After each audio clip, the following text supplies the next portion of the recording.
Good afternoon, and welcome to A Glimpse of the Feminine. I want to start out today by giving a trigger warning. I am going to be talking about stillbirth and infant loss. Today is about my son Tucker. Tuck was born the end of July, so we're coming up on his birthday, and one of the ways I honor his memory is by talking about him. And one of the ways that I have always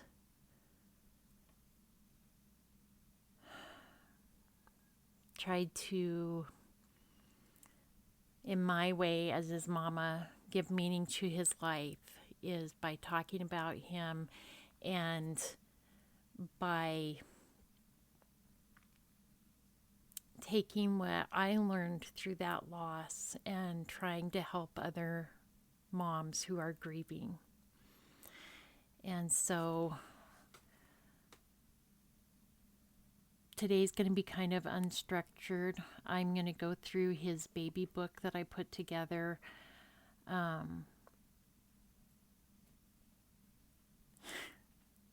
He'll be 22 in a few days. And so it's been a while. And so I'm just going to read his birth story. I'm going to talk about some things, but I'm also just going to read some things that meant a lot to me in that immediate time afterwards, and things that I wrote in that time afterwards.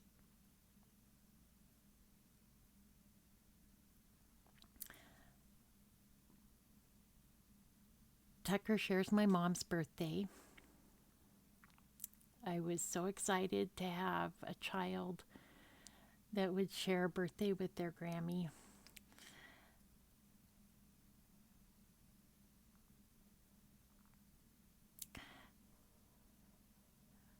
And that was one of the big questions I had for God.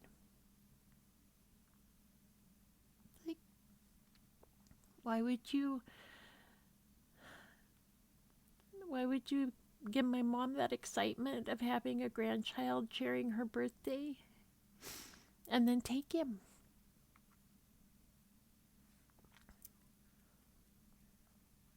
And I don't know the answer to that.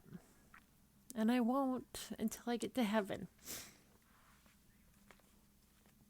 I'm going to apologize right from the outset. There will be tears today.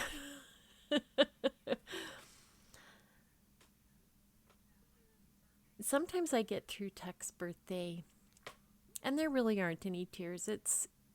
It's more than just another day, because we always take time to recognize. Sometimes we do birthday cakes, sometimes we release balloons, various things. And sometimes I am just a puddle all day long, and I never know how his birthday's going to hit. But I know in sharing his story with you today, there will be tears. So, with that being said, let's get started.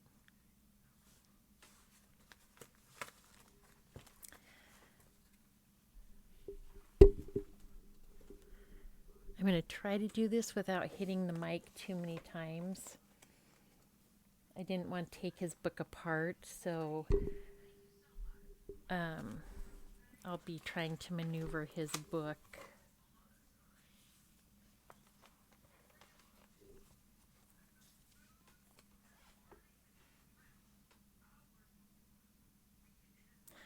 I'm going to keep specific dates out, just because. Tucker's birth story. So for each of my children, I write their birth story out for them in their scrapbook. And I decided that I would do the same for Tuck.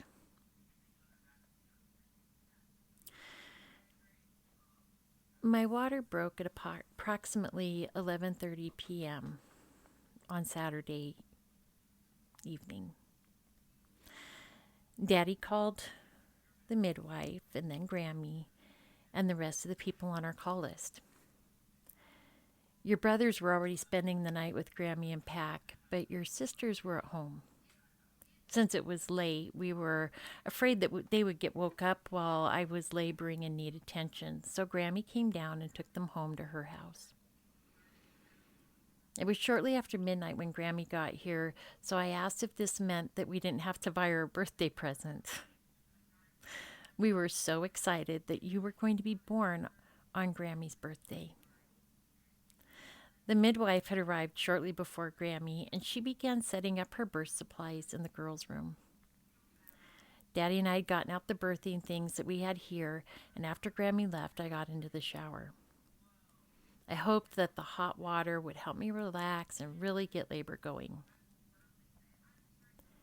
Soon after I got out of the shower, the second midwife arrived. At around 1 or 1:30 a.m., Daddy went outside and called into the house saying that he could see the northern lights. So the midwives and I went outside to see them. I thought, what a special addition to your birth story this would be, since we don't get to see the northern lights that often. And one of the midwives joked that we could name you Aurora Borealis. We went back into the house and sat and visited for a while. I was getting sleepy. It was late, almost 2 a.m., and having had a hot shower, a nap was looking pretty good. The main midwife suggested that I sleep if I could, so when my labor picked up, I would be rested. So we all went to bed. I woke up at about 4 a.m. to strong contractions. Your daddy woke up and said he thought that he would go upstairs to sleep. I told him, "No, you won't. We're having a baby." Daddy woke the midwives up and I got into the birthing pool. I was feeling dehydrated, so Daddy got some ice water for me. I had several contractions in the water, but I felt so hot. I took a drink of water and I just knew I was going to be sick. I got out of the tub and ran to the bathroom, and I could hear Daddy saying, "She won't throw up. She hates to be sick." Just as I was throwing up. The next thing I knew, I was on the floor in the hall in your daddy's arms. He must have carried me to the bed, because the next thing I remember was being on the bed, lying on my side, trying to stay relaxed through contractions and not push. I really wanted to just let my body birth you and not force it. I would have a contraction, and then you would kick me. After 2 or 3 times of getting kicked like that, I told your daddy that he would need to spank you after you were born. I remember looking out the window and thinking what a bright, beautiful day it was, and how it would only be a short time until I would be holding you in my arms. I felt like my body couldn't work efficiently on my side, so Daddy and the midwives helped me get up onto the birthing stool. I finally began to push with the contractions. When your head was delivered, the midwife said, "You've got to push the rest of him out now." So I pushed until you were delivered. The midwife lifted your limp body onto the bed, and the umbilical cord hit my leg. I said, "The cord broke." The midwives echoed, "Oh my God, the cord broke?" And they immediately began CPR. Daddy called 911, and they requested they send out MedStar.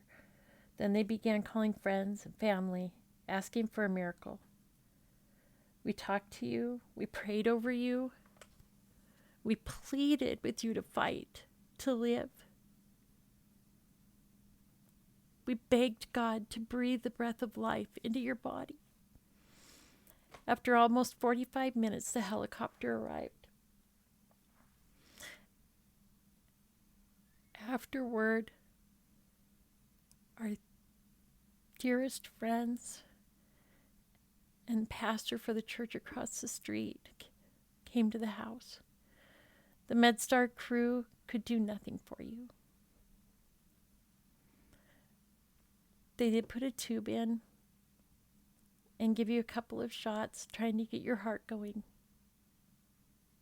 But it had been too long.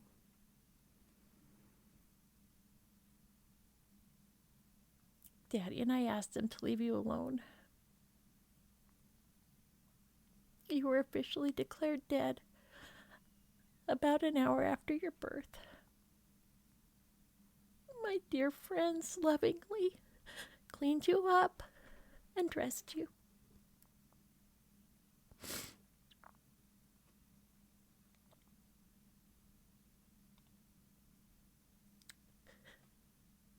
And then they helped get me cleaned up. You were born straight into the arms of Jesus at 5:48 a.m. on a Sunday morning. After approximately 6 hours of labor. The midwives made a valiant effort to revive you, but it was not to be.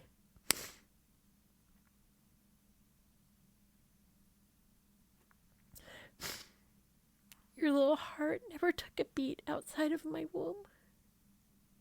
Your lungs never drew breath. Your eyes opened only to see the wonders of heaven.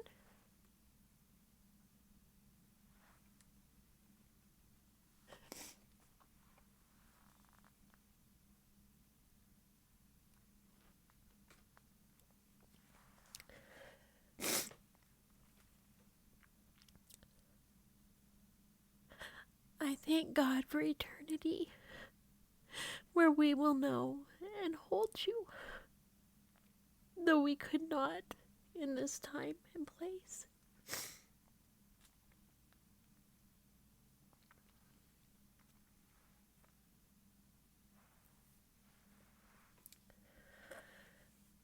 One of my dearest friends wrote, "The midwives marveled at how patiently Tracy awaited the time. Baby Tucker was born a little before 6 a.m. He weighed 9 pounds and was 21 3/4 inches long, with dark, thick hair. However, the cord had broke while he was in the birth canal, and he was born not breathing. He went straight from his mama's loving womb into the arms of Jesus. By 7 a.m., our 3 families were here, along with the medical team from the helicopter, the midwives, the pastor, and the ambulance crew, all doing whatever they could to show their love to this beautiful family. From cleaning the kitchen in militant style, that was one of the husbands, to holding the children. Their Grammy had brought them back down. Washing and dressing baby Tucker and just sitting with Mama. Tucker was a beautiful baby boy in the true family likeness. The children came with Grammy and held him. In the midst of all the grieving, there was a strong presence of the love of Christ.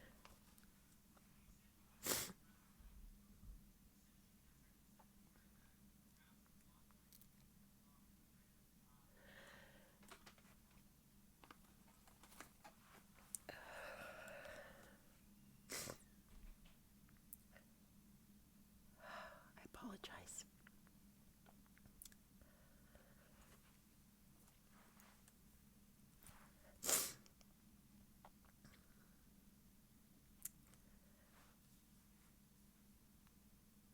Almost from the very beginning, we saw evidence of God in the midst of all of it. Where we live, we very rarely have fog. And the morning Tucker was born was a beautiful, bright, blue sky morning. And when our friends started arriving, so the way we're situated, if you're coming from the north, you top this hill and you can see our place. And our house was surrounded by a cloud. Not the barn, not the valley, just the house. They all thought that the helicopter was already at the house because they knew we had called for the bird. But it wasn't. They beat it.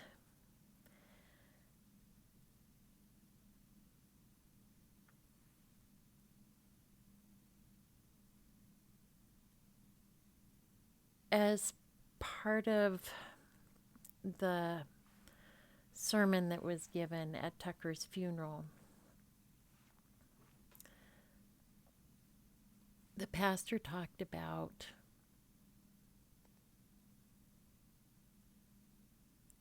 clouds. And in the Bible, clouds are associated with the presence of God.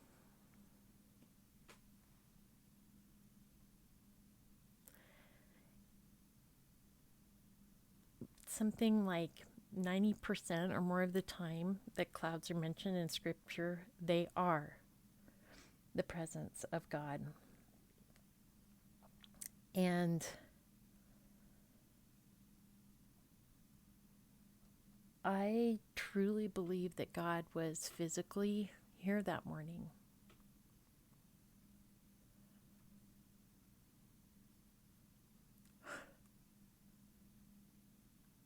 That he knew I needed him in more than just a spiritual way.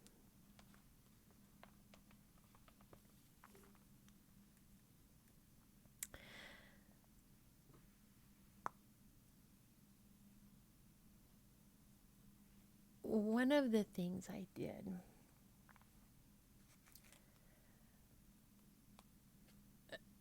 one of the things I'm really thankful for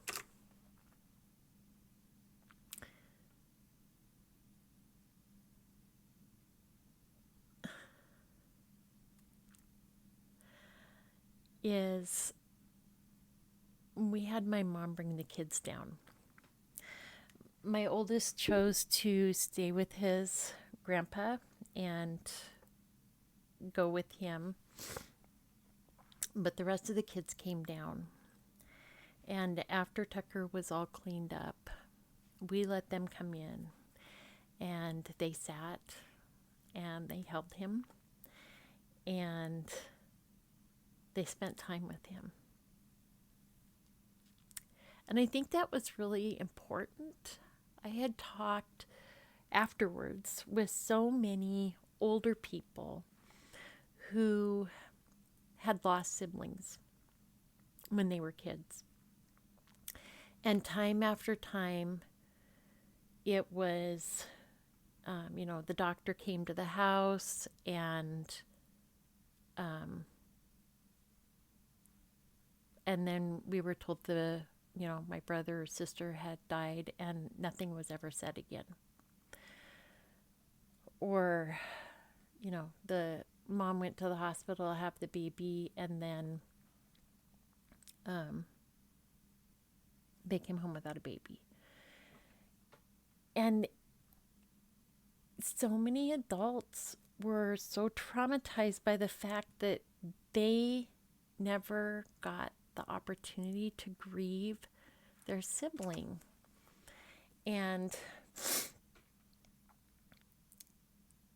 I just really, it was important for us. I guess we didn't even contemplate any other way but for the kids to come and hold him and spend time together grieving.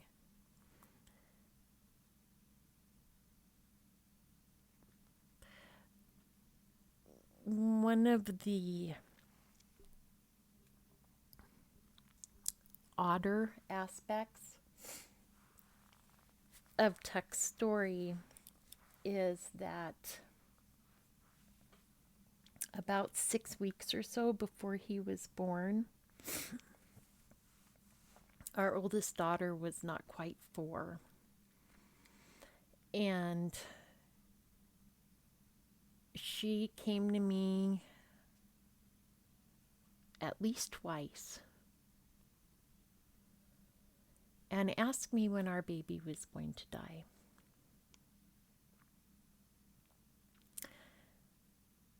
That's not typically a question that a little kid asks.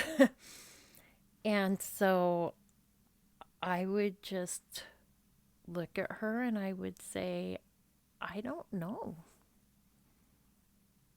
I hope he has a wonderful long life, but none of us know how long we're going to live. So I don't know when he's going to die.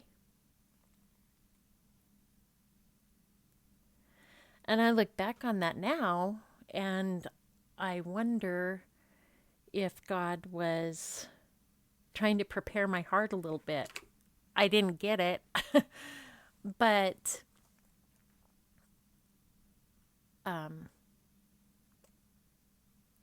I don't know why else a 3-year-old would ask those questions.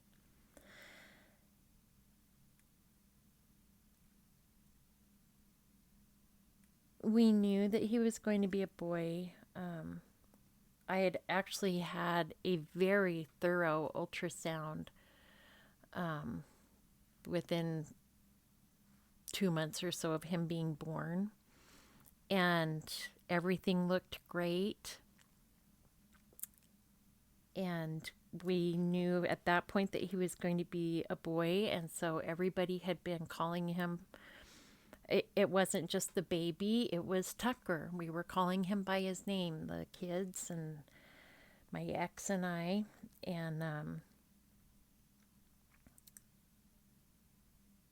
so it was,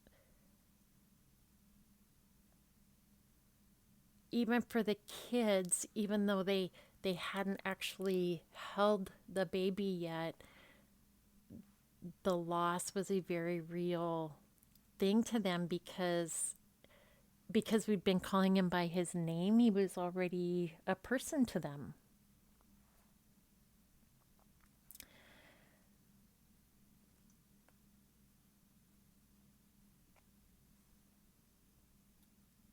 I had a friend send me a book, and I'm going to put in the show notes 3 books that meant a lot to me during that time. One of them had writings from men of the church in the past and things they had written when they had lost children.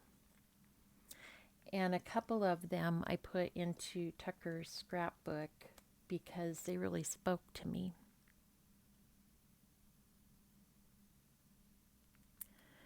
One of them was written by Robert L. Dabney. He was a Southern Presbyterian pastor in the 1800s. He was an architect, and he was also Stonewall Jackson's chief of staff and biographer.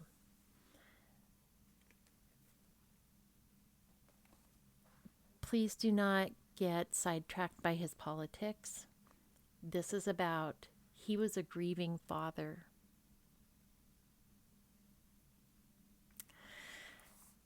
He wrote, I have learned rapidly in the school of anguish this week. and am many years older than I was a few days ago. Ah, when the mighty wings of the angel of death nestle over your heart's treasures, and his black shadow broods over your home, it shakes the heart with a shuddering terror and a horror of great darkness. To see my dear little one ravaged, crushed, and destroyed, and to feel myself as helpless to give any aid, this tears my heart with anguish.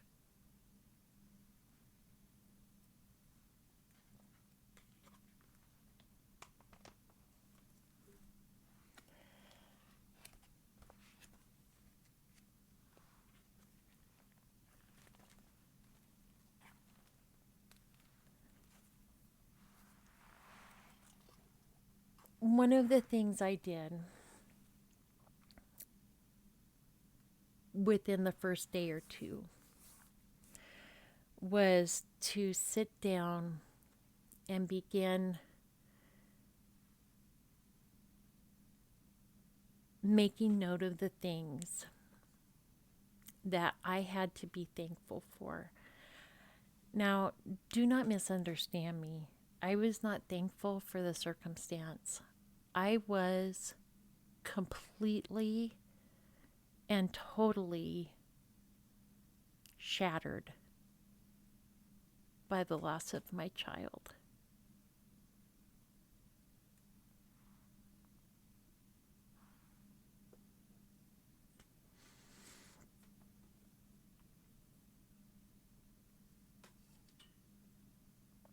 There were moments I didn't think I would survive.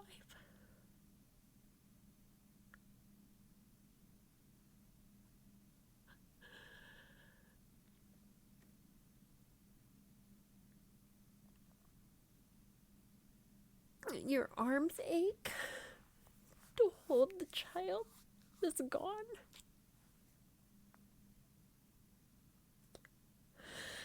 As a mother who's just given birth,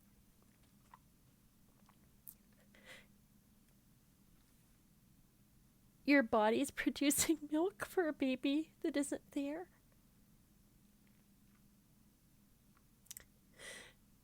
You've got all the postpartum aches. I had everything set up and ready for him, the cradle next to my bed, my nursing clothes all out.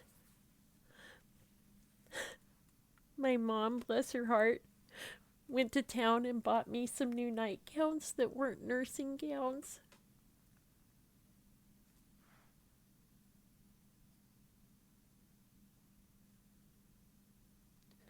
So that my clothes wouldn't be mocking.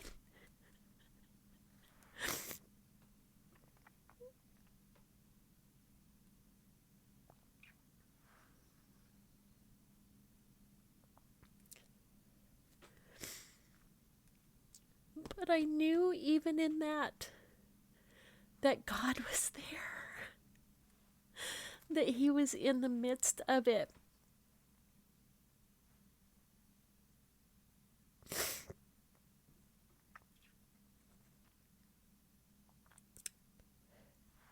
Tucker's cord broke just moments before he was born. And we don't know why. And it takes less than a minute for a newborn to bleed out.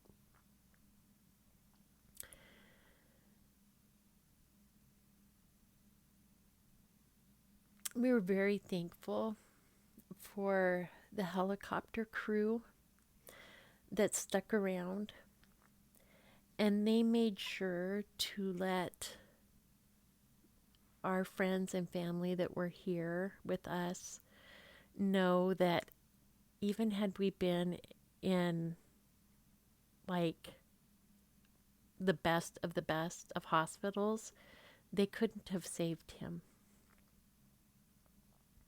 In fact, we had heart tones on him until he was behind my pelvic bone. And when my midwife told me to push, it was because she saw suspicious blood.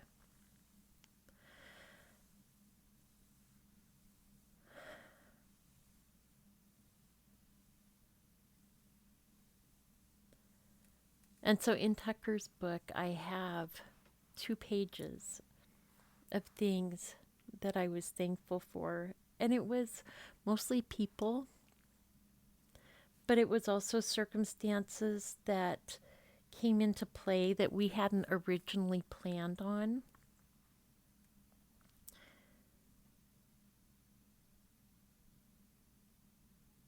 The plan had not been for the kids to be at my mom's house.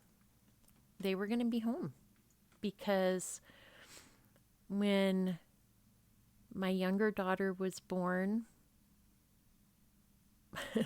the kids were supposed to go to my mom's house, and we called and let her know she needed to come get the kids. And by the time she got here, we had a baby. And so the plan was not for them to go anywhere. But it would have been so traumatic for them had they been here when the helicopter was coming in and the ambulance and all of that.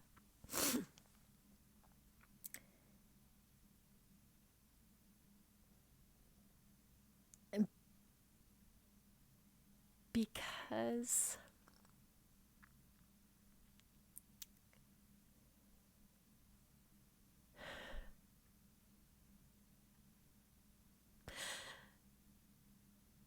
because he died when he did, he was perfect.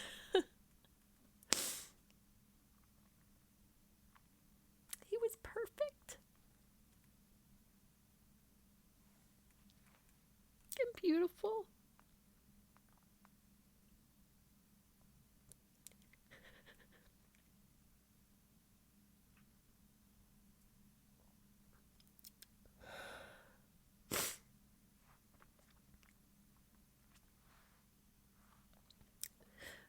One of my dearest friend's husband was a pastor, and they were here to be with us on a Sunday morning instead of with their church. One of my other friend's father was the pastor of the church across the alley from ours. Our church happened to be without a pastor at the time, but we had 2 pastors here with us that morning, loving on us and caring for us.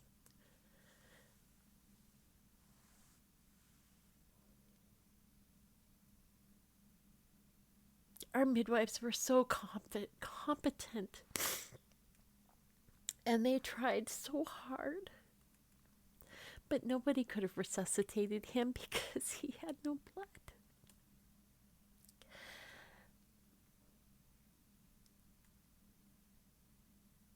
And I'm sorry if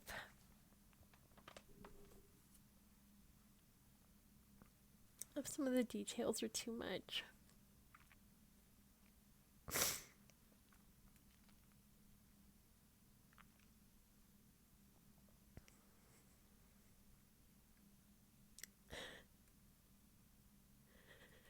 Seeing people who loved us and loved our family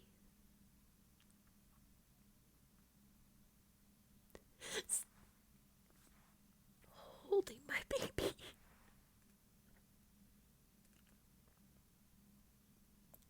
standing and rocking back and forth with him,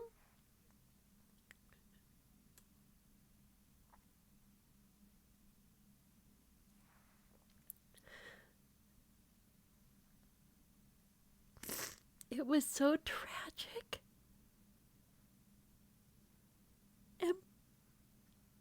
and beautiful at the same time for the amount of love that it showed.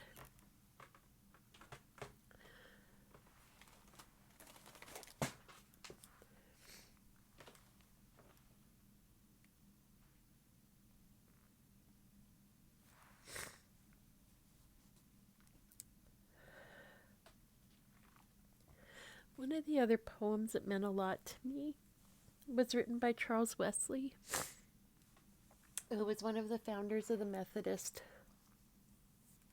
movement. Charles Wesley lived in the 1700s, and he wrote over 6,500 hymns and poems.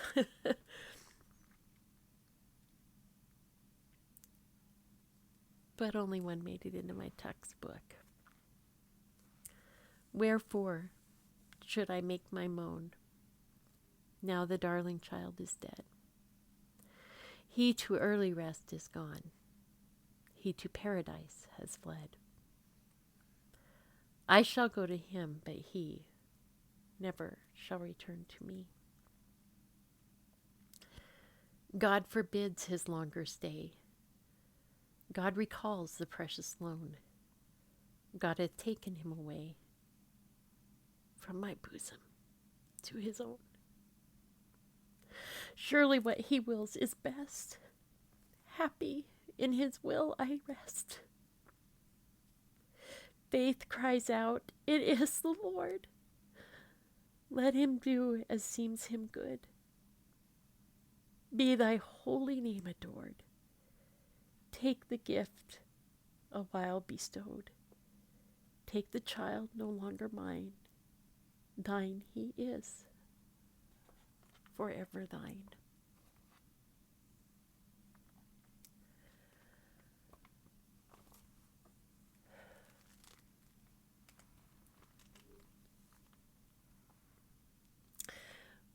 One of the other things that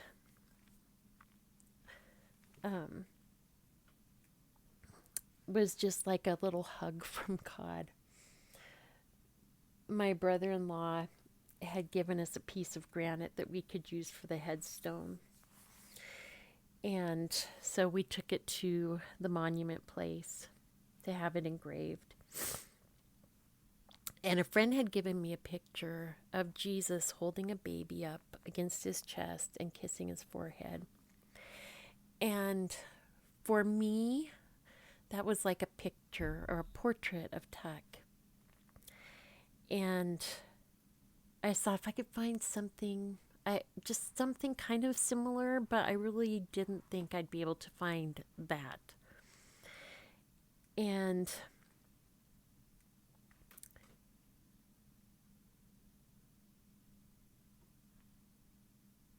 so I was preparing myself to find something to settle for.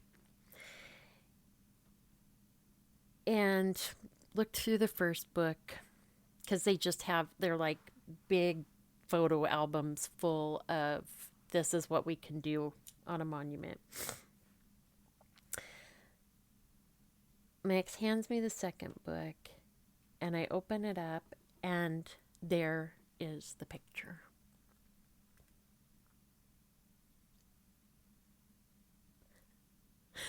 I wrote about it in Tucker's book, and I wrote, God knows how wrong this all feels to me.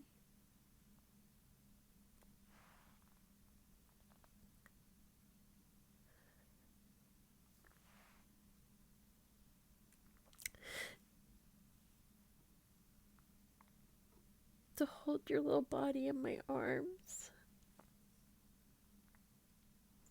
To have to bury you.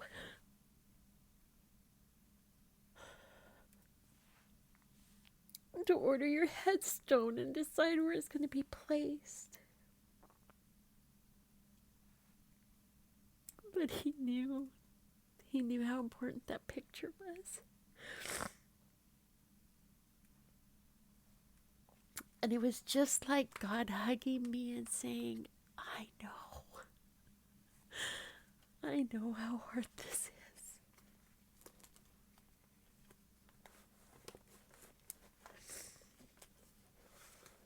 We had a CD that we burned with music for the funeral. It had Hello, Goodbye by Michael W. Smith. And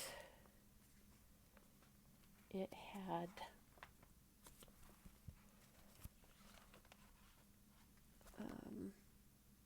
With Hope by Stephen Curtis Chapman. It had some Celtic music on it. It had a bagpipe version of Amazing Grace on it. I think one of the Celtic songs was called Almost Home or something like that. There were several songs on it. And I would set up the ironing board and I would turn that music on and I would iron and I would bawl.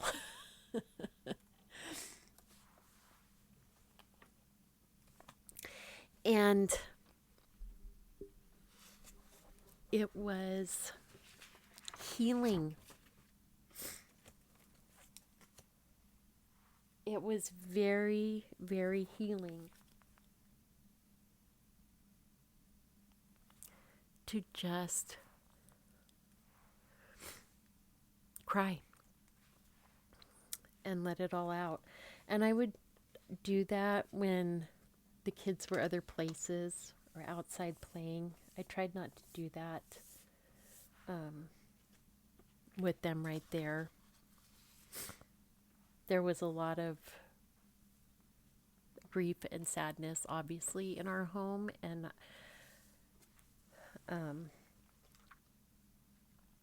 so I tried not to do that too much with them. One of the things I did that helped with healing a lot was putting together his scrapbook. I tried to have it mostly done when we had his funeral, just to do some of the normal things like putting together a scrapbook that I did for all my babies. And it was so healing to do that. The boys and their dad built his casket.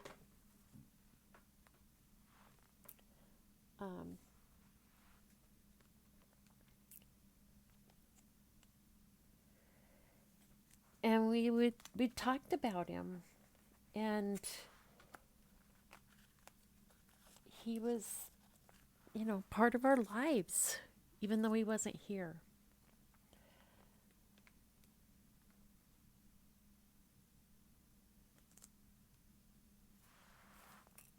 I had 3 books. One was Safe in the Arms of God by John MacArthur. That was very comforting to read. One was, my mom had picked me up a devotional called Grieving the Child I Never Knew. And I think it was about a 30-day devotional. And some of the devotions in it were like, whatever. That doesn't really apply. And some of them, we read them after we went to bed at night. And sometimes we would just weep. And the one book that meant the most to me, that really helped, was called From Grief to Glory: Spiritual Journeys of Mourning Parents by James W. Bruce III. And he lost a son, and part of his grieving process was going through Robert L. Dabney and Charles Wesley and Spurgeon, all these great men of the faith, the time frames in which they lived. You lost children. Some of them lost multiple children. I can remember reading that and thinking, oh God, please don't ever ask this of me again. I can't do it.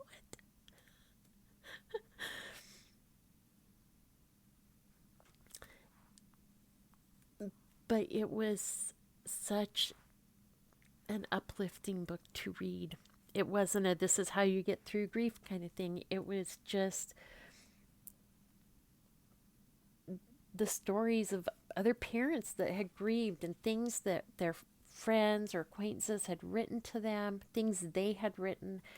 And it was just a wonderful, wonderful book. And I'll put those in the show notes.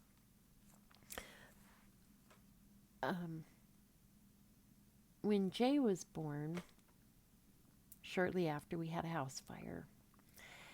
And Tuck's book isn't just his pictures and stuff. It's things I wrote. It's all the cards and letters and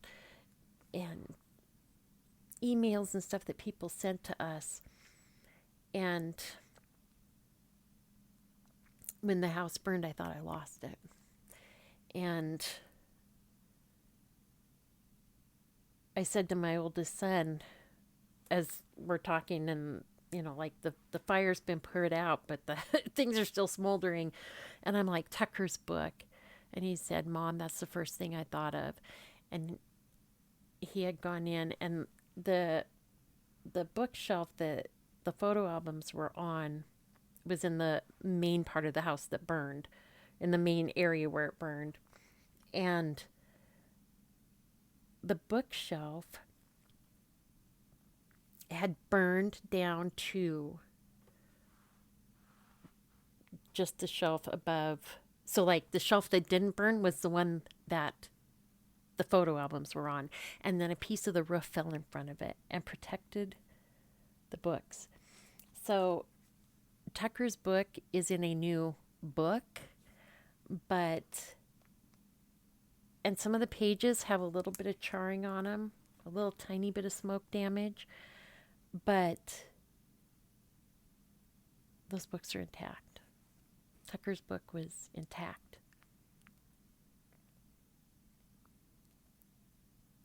And it was just another time of God saying, I know this is important.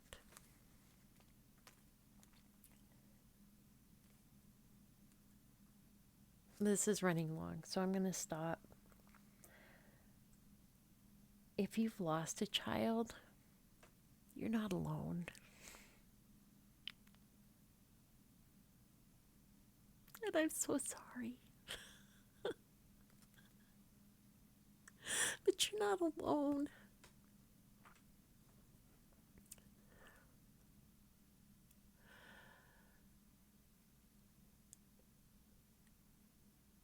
If it's a fresh loss, I really highly recommend From Grief to Glory.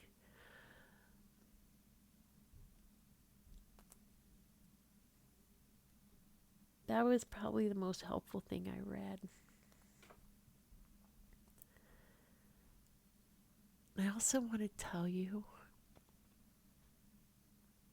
it's okay to laugh. It's okay to feel joy. It may not feel like that's ever even going to be possible again. And I know, I get it. But especially if you have other children in your home,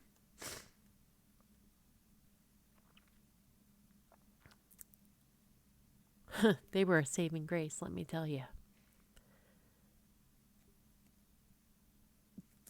But sometimes we feel guilty if we smile or laugh or feel happy over something because our baby's gone.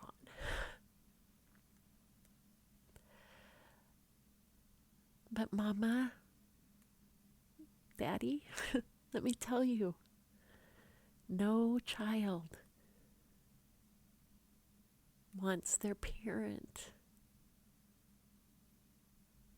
to be sad all the time. And I'm not encouraging you to ignore your grief. That is not it at all. But don't feel guilty when the joy starts to come back a little bit, or you have moments where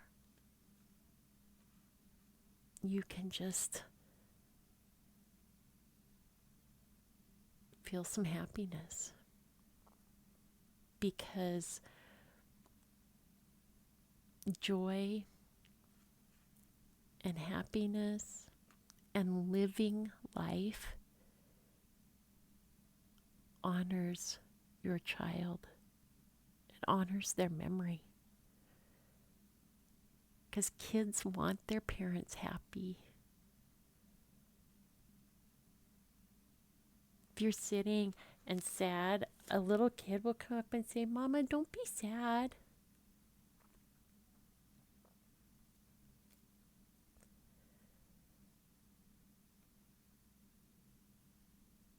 So by all means, grieve and mourn and lament. But don't forget to live.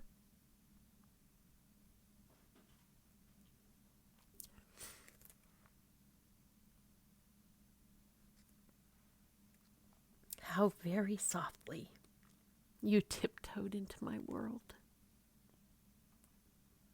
Almost silently. Only a moment. You stayed. But what an imprint your footsteps have left upon my heart.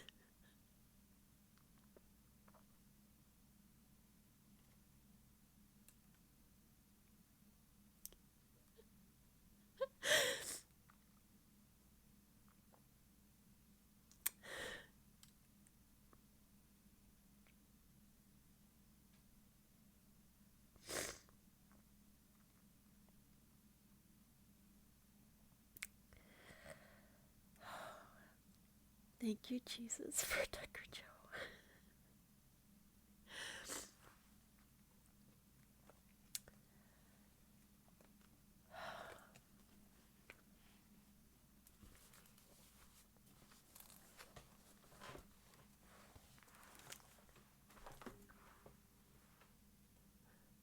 A Glimpse of the Feminine is written and recorded by me, your host, Tracy. And produced by Mike Jones-Thames.